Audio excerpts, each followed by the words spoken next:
Welcome to James Plays Games. I'm James, and I play games.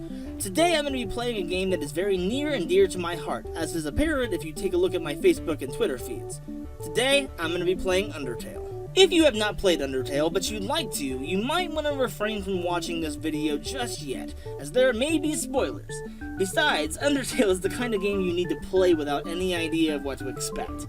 It'll have more of an effect on you that way. If you've dipped your toes into the indie game market, you've likely heard of Undertale. It's an extremely polarizing game because I have yet to meet a single person who thought it was just okay.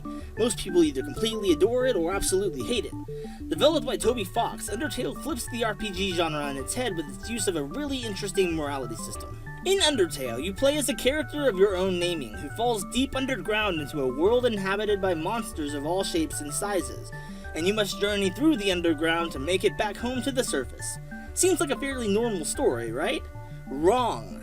This is where a choice must be made.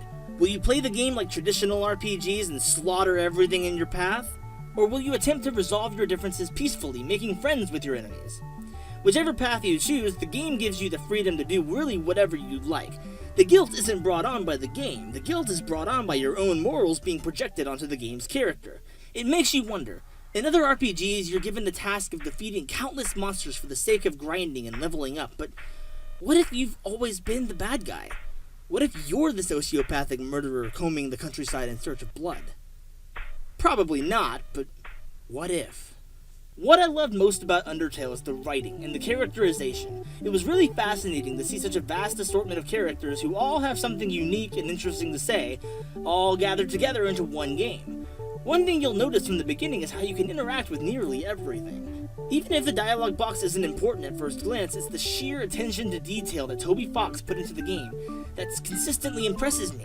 Because of the title's presentation, it's allowed to take an approach that's less than totally serious and realistic, and there's a chance, if you're anything like me, you'll find yourself laughing out loud at certain parts of the game because of its whimsical approach to a seemingly dark storyline. One thing that really impressed me in Undertale was its use of the morality compass.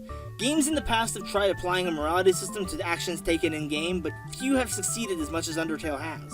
Unless you do a true reset, the actions you take in one playthrough will not be forgotten. They won't let you forget. As I said before, you can either go through the game saving everyone, or you can go through the game killing everyone, and each path gives significantly different results.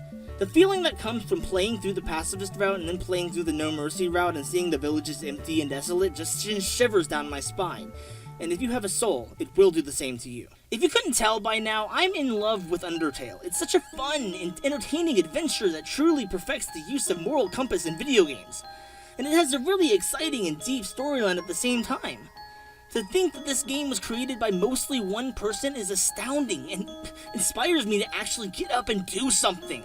If something as beloved as Undertale can be created by mostly one person, then anything can. So, if you're watching this right now, get up and do something. Make a video game, write a novel, record an album.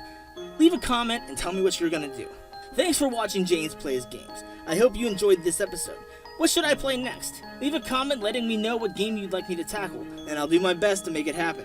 James Plays Games is a Pixelation Entertainment production. If you'd like to join our staff of content creators, email recruits at pixelation.com with a summary of your skills and what you'd be interested in doing for us, and we'll be glad to begin a discussion. See you next time.